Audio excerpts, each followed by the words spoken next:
done is he's taken that agency, which Congress created to find the source of infectious diseases, of allergic diseases, of neurological diseases, of autoimmune diseases, and he's cut off all the money for doing his job, which is to finding those and eliminate the sources. And instead, he's turned that agency into an incubator for pharmaceutical products. So he has a $6.1 billion annual budget from us, the taxpayer. He gets another $1.6 billion from the military, and that's why, by the way, he has to do gain of function. He has to do weapons technology, because otherwise he'd lose all that military money. So he gives out 13 times what Bill Gates gives out every year. He's the most powerful person in public health in history. NIH has 300,000 researchers around the world that are funded by this huge flow of money that's coming basically from or determined by Tony Fauci. And what he does is he develops vaccines and drugs in his lab. He farms them out to university scientists who are called PIs. These are the virologists, the vaccinologists, the most powerful people. These are the guys who you see on CNN every night. The doctors like Art Kaplan, Peter Hotez, and Paul Offit, who present themselves as independent scientists, but they're all on Tony Fauci's payroll. All the people who sit on those boards, the FDA board, which is called VRBPAC, and the CDC board, ACIP, that approves new drugs, they're all taking money from Tony Fauci. They are all completely dependent on him. He has the power to make careers, to ruin any scientist on the earth who does science that he doesn't like. Because he's giving, what he does is he takes these drugs, he creates new drugs in his lab. He farms them out to the university scientists who are the most powerful people in those universities, the deans, the chairman of the department. They do the clinical trials. So like the phase 1 trial go of 100 people. Fauci pays $20,000 per patient to that scientist. The university skims off half, so now the university is involved in supporting Fauci. Then you go to phase 2, and he's got 10,000 people, and he's giving these hundreds of millions of dollars to each of these universities, to Baylor, to Harvard, to Columbia, to Berkeley, and you have these very, very outstanding scientists who everybody respects, but they are not independent. He owns them all. And that's how he controls these global narratives. Listen, every virologist in the world, every single one, without one exception, knew that coronavirus was lab-generated for a year. Anybody who looks at that genetic spike protein sequence knew that. Why did the omerta hold for a full year? Why did nobody speak up of those tens of thousands of virologists around the world? Here's why. Because anybody who speaks up is permanently bankrupted. Their careers are totally destroyed. So all of them kept their mouths shut because they are all on Tony Fauci's payroll. And he's able, if there's a young scientist who shows up at Columbia or Baylor University and says, hey, there's these big databases out there from the HMOs, and I want to study whether autism is being caused by vaccines. The second he files that proposal, his dean will get a call from one of Fauci's deputies who says, if you let this clown go forward with that study, we are going to bankrupt your university. Because not only is the university getting money from Fauci, but they get part of the patent. The individual scientist gets to keep part of the patent. Fauci gets to keep part of the patent for his agency, and he gets to assign patent rights to his loyal deputies.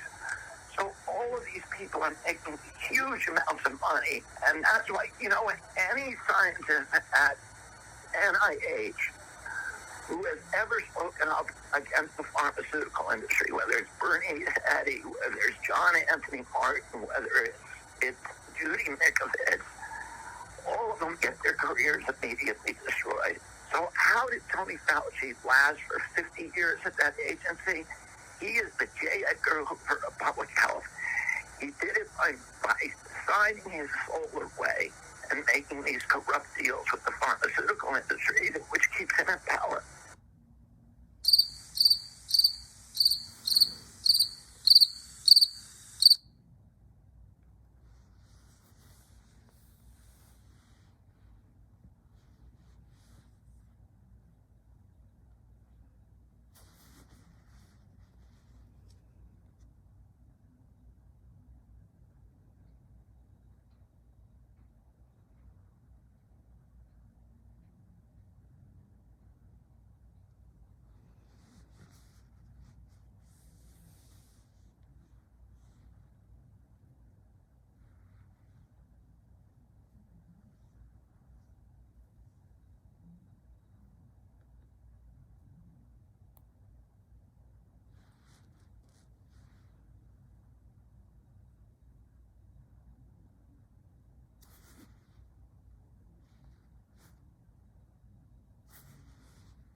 On December 6th, President Trump's words shook the world.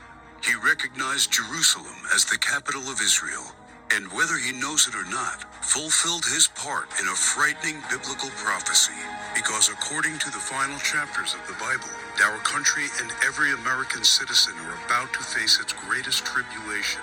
Only the church leaders know the true meaning of this biblical prophecy that is encrypted in the writings of 4 ancient prophets, inspired to send a warning across the centuries to all true Christians and patriots. Therefore, before watching this documentary, be forewarned. You are about to see how all the world's leaders and their armies are silently playing their part in the lead up to the greatest and darkest event in human history, an event that may leave 290 million Americans dead in its wake. Once you witness the chilling evidence of the words of our Lord coming true, there is no turning back. It will simply be impossible for you to go about your daily life like you used to, before knowing the truth. But take comfort, for it is God's will that you are here now, so that you may have the time to prepare, and maybe grant you salvation from all the wickedness of our times. And if you're feeling skeptical right now, let me ask you one question. Who would have thought 70 years ago that the Jewish people would have a country to call their own? Only those who read Ezekiel chapter 37. That is what the prophet wrote 2,700 years ago. The hand of the Lord was on me, and set me in the middle of a valley. It was full of bones. Then he said to me, "These bones are the people of Israel, my people. I will take the Israelites out of the nations where they have gone. I will gather them from all around and bring them back into their own land. I will make them one nation in the land on the mountains of Israel."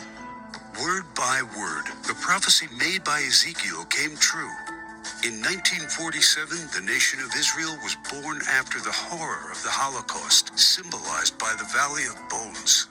Scattered for more than 2,000 years, the Jewish people come from all over the world into this new state and made it an economic and military power. Yet, it was not whole. Israel needed Jerusalem to become its rightful capital again, and that only happened with the support of President Trump.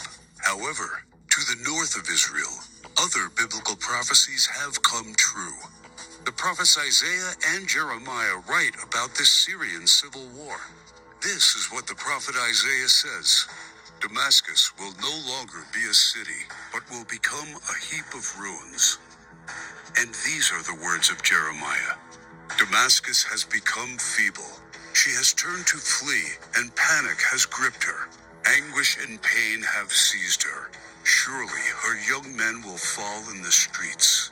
For 5,000 years, the capital city of Syria stood as one of the oldest and most prosperous cities in the world. But the civil war began in 2011 and turned it into a ruin.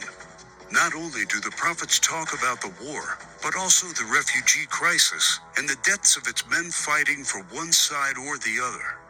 The army of Syrian dictator Bashar al-Assad has been fighting the rebels backed by the United States, Israel, Turkey, Jordan, and Saudi Arabia, and ISIS terrorists. In 2015, Bashar al-Assad was at the brink of total defeat. Yet exactly at that time, another biblical prophecy was fulfilled. Ezekiel 38 tells of Russia coming to the border of Israel. The word of the Lord came to me. Son of man, set your face against Gog of the land of Magog. I will turn you around, put hooks in your jaws, and bring you out with your army. In the latter years, you will come into the land of those brought back from the sword and gathered from many people on the mountains of Israel. One only has to look at the map of the world as it was known at the time of the prophet to understand. To the north of the Caspian Sea, we find the people known as Magog, inhabiting the land known as Rosh. Over time, the ancient name of Rosh became current-day Russia. Twice, Ezekiel says that Magog will bring his armies from the extreme north to the border of Israel. None other than President Ronald Reagan, a devout Christian, said many times he truly believed Russia to be Magog according to Ezekiel. What about the word Gog? Bible scholars agree that the word Gog is not an actual name, but a title. He is the ruler of the land of Magog, like a king or a czar. Ezekiel clearly says that Russia will come to the mountains of Israel in the latter years. This happened in September 2015, and never before. For the first time in history, the Russian Army, Navy, and Air Force became involved in a war in the Middle East. According to Ezekiel, Magog's armies has several allies: Persia, Kush, and Gomer and Togarmah. Iran has been known as Persia for much of its history, during the time of the prophets and beyond. Right now, Iranian troops are on the ground in Syria, fighting side by side with the Russians and the forces loyal to the regime of Bashar al-Assad. Put and Kush are the ancient names of Libya and Egypt. Egypt and Libya both suffered civil wars, and the new leadership is very friendly to the Russians. But the greatest surprise is the land known to Ezekiel as Gomer and Togarmah. The historian Flavius Josephus references Togarmah and Gomer as the people that lived on the territory of present-day Turkey. In fact, Turkish history books identify these tribes as living on their land at the time of the prophets. 3 years ago, Turkey was a strong NATO ally, but everything changed after the failed coup attempt in 2016. Now, Turkey has become increasingly hostile to NATO and the United States. It forced NATO to remove forces from its bases. It's buying weapons from Russia. It fully condemned the idea of Jerusalem becoming the capital of Israel. And in fact, right now, the Turkish army is in Syria, fighting to defeat the enemies of the Syrian dictator. The End Times Alliance, prophesied in the first verses of Ezekiel chapter 38, has already been formed. Never in the history of mankind has there been an alliance between Russia, Iran, and Turkey. Now, one final prophecy needs to be fulfilled before the start of World War III. We saw how Jeremiah predicted the destruction of Damascus in chapter 49, but there is one more thing he wrote about that has not happened yet. And I will kindle a fire in the wall of Damascus, and it shall consume the palaces of Ben-Hadad. Ben-Hadad is not an actual person, but a title. Just do one simple search online, and you will discover that Ben-Hadad is the ruler of Aram Damascus. While it is clear that Bashar al-Assad is the current ruler of Damascus, Aram is a region in Syria now known as Aleppo.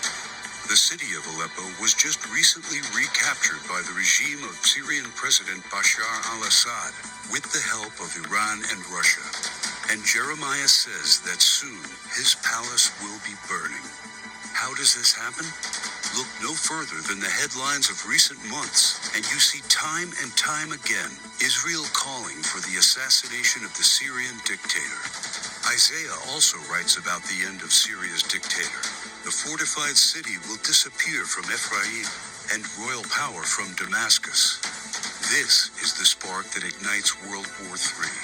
Ezekiel chapter 38 states that 2/3 of Israel will be destroyed in this coming war, and those left in the Holy Lands will face grief and pain and hardship. So what happens to the United States? Will we not help Israel at its darkest hour? To answer this question, we must first find the United States in biblical prophecy. John the Apostle in the book of Revelation and Jeremiah and Isaiah talk about another end times nation in their writings. A nation called Babylon, or Mystery Babylon. The name is deeply symbolic. Ancient Babylon was a city made great by people who came from all parts of the ancient world, just like immigrants helped make the United States the world's only superpower. And because the prophets didn't know of the existence of the North American continent at the time of the visions, they called it Mystery Babylon. Some say biblical Babylon refers to ancient Iraq. But if that is true, why do the prophets see it as a nation surrounded by waters?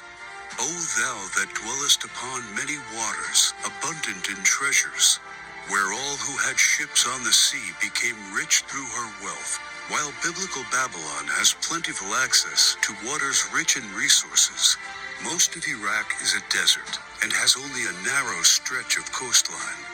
Why do the prophets talk about pollution when in ancient Iraq there could be no such thing?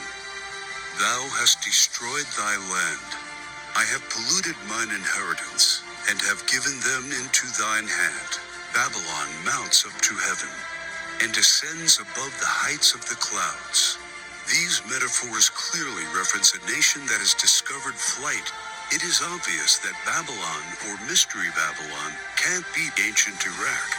But the prophets have more to say about this end times nation. Babylon is hailed as a queen among nations, the lady of kingdoms. According to the prophets, Babylon reigneth over the kings of the earth. It is the praise of the entire earth, and an astonishment among the nations. It is a place of great riches, and the merchants of the earth are waxed rich through the abundance of her delicacies. In fact, the prophets say clearly that should something happen to Babylon, all worldwide trade would stop. The merchants of the earth will weep and mourn over her, because no one buys their cargoes anymore. It is the #1 military power, and it's called the hammer of the whole earth. Isaiah in verse 18, chapter 2, talks about how Babylon's beginning would be unique and awe-inspiring. America was created out of the former British colonies, a nation made out of many states just like the prophets foretold. Our ancestors were the first British colonists, and we speak their language. That's the reason why Jeremiah sees England like a mother to the U.S., according to verse 50, chapter 12. More so, the prophets talk about the lion that is on the sigil of the mother of Babylon. England uses the lion as its royal symbol. The last crew the prophets left us is incredibly accurate. The scripture often refers to Babylon as a woman. According to the book of Revelations, she sits atop water and has a golden cup in her right hand and a crown of 7 rays on her head. And the woman which thou sawest in that great city, which reigneth over the kings of the earth. The United Nations, in theory, reigns over all the kings of the earth, and is situated in New York, the great city where you can see the Statue of Liberty. The statue is the most well-known landmark in the U.S., and the symbol of Babylon the prophets are referring to in their clues. So why then are they also calling it the Whore of Babylon? The sculptor of the Statue of Liberty was Auguste Bertholdi, a Mason belonging to the Great Masonic Lodge in Paris. Before beginning the Statue of Liberty project, Bertholdi was seeking commission to construct a giant statue of the goddess Ishtar. The Romans also adopted this fertility goddess, but they changed the name to Libertas in Latin, Liberty in English. Libertas is the mythological equivalent of Ishtar. Therefore, the Statue of Liberty is in fact a statue of Ishtar, the Babylonian goddess of fertility, love, and sex. According to the ancient Babylonian rituals, one could only be purified of sin after intercourse with a temple priest or priestess of Ishtar. In return for this salvation, a gift offering was needed. Ishtar was the patron mother of the temple priestesses and priests. She was the mother of what we would call today prostitution. This is why Ishtar was seen by early Christians as the Whore of Babylon. And that is why the Statue of Liberty, the symbol of America, is also called by the prophets the Whore of Babylon. Do you think it is just a coincidence that the U.S., the home of the greatest and most famous statue of Ishtar, provides 65% of pornographic movies and adult entertainment to the world? Is it just another coincidence that this is the country where sexual liberation originated and spread to the rest of the world? It's not. It's just like the scriptures foretold. For all nations have drunk of the wine of the wrath of her fornication. The U.S. today has the most powerful economy and military, controls worldwide commerce, is proud and arrogant, has the most developed Air Force and space program, and it is the envy of the world. It houses the Whore of Babylon. It reigns over the kings of the earth. And unfortunately for every living American, it is Mystery Babylon. This is what the prophets say about the great enemy of Babylon. For out of the north there cometh up a nation against her, which shall make her land desolate. They come from a far country, from the end of heaven, and the weapons of his indignation to destroy the whole land. Remember which country the prophet said was from the north? The same country that Ezekiel said will lead a great alliance of nations to the borders of Israel? If war happens, the United States must be the first target. That is why the prophets foretell that at the start of this war, Russia will unexpectedly use a very special weapon, the weapon of indignation, against the whole territory of the U.S., a weapon like which the world has never seen. The Holy Book shows how Babylon will feel the fury of this terrible weapon. This weapon will hit our entire country and all our defenses will be in vain. Though Babylon should mount up to heaven, and though she should fortify the height of her strength, yet the spoilers come unto her. This weapon paralyzes our military and leaves it almost defenseless. How is the hammer of the whole earth cut asunder and broken? The mighty men of Babylon have forborne to fight. Their might hath failed. The broad walls of Babylon shall be utterly broken, and her high gates shall be burned with fire. She hath given her hand. Her foundations are fallen, her walls are thrown down, because the spoiler is come upon her, even upon Babylon. And her mighty men are taken, every one of their bows is broken. And after the attack, Babylon is left silent and in darkness. Sit thou silent, and get thee into darkness, for thou shalt no more be called the Lady of Kingdoms. All three prophets tell of the fall of Babylon, the destruction of the United States of America as we know it. This is not an event that happened to ancient Babylon in the past. History has never recorded the fall of a state or a city in the way described by the prophets. What weapon could silence an entire continent in 1 hour?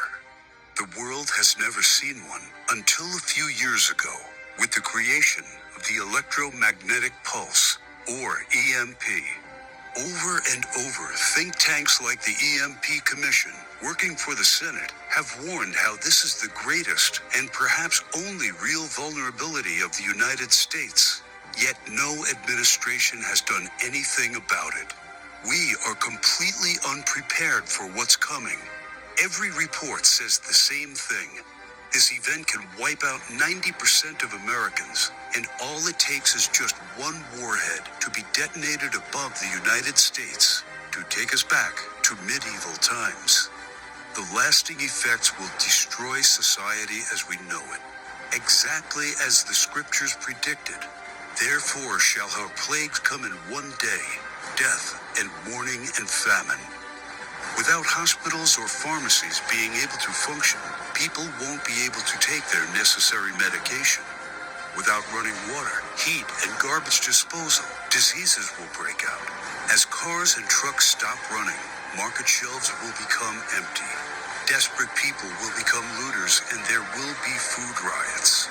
There will be no police, no law, no health care, no help. It will all descend into chaos and confusion. A complete collapse of everything we take for granted today. As the prophet Jeremiah says, "And it shall be, when thou hast made an end of reading this book, that thou shalt bind it to a stone, and cast it into the midst of Euphrates. And thou shalt say, Thus shall Babylon sink, and shall not rise from the evil that it will bring upon her. And this is the start of the time of tribulation and sorrows. For then shall be a great tribulation, such as was not since the beginning of the world to this time, no, nor ever shall be." And yet, the prophet shows that there is still hope. But the ones who endures to the end will be saved. The message couldn't be any clearer. The warnings are there so that only the ones who believe the words and warnings of our Lord and prepare will be saved. My name is Alexander Kane. I am a theology professor working at one of the largest universities in Arkansas. I earned a doctor's degree in theology and ancient history, and for the past 19 years, I have studied the ancient scriptures. And as I saw this prophecy come true, I knew I had to do everything in my power to protect the ones I love, and the obvious place to look for answers is in what people did 200 years ago to survive and thrive without electricity. The knowledge, methods, and skills of our ancestors will keep us alive after the EMP. I have discovered ways to keep food from spoiling without a fridge, and the secret to storing heat-sensitive medicine, and surprising places where you can find drinkable water, enough to sustain your family for months, even if you live in a barren region. I learned how anyone, and this includes seniors and kids, can survive without electricity. The only one condition is that they need to know what to do when the power goes out and have preparations in place. I knew that I had discovered the true solution to the coming biblical disaster. I set to work on writing down everything I had learned, and when I was all done, I realized everything I had learned added up to a comprehensive guide to surviving and thriving during the coming EMP-generated dark ages. Every word written in the knowledge that what's coming is worse than Katrina, Sandy, or any other natural disaster. The fall of Babylon America will be man-made and countrywide, and there will be no place to hide. But faith, knowing what to do, and preparing for what's coming are the only things that will get you through the fall of Babylon America.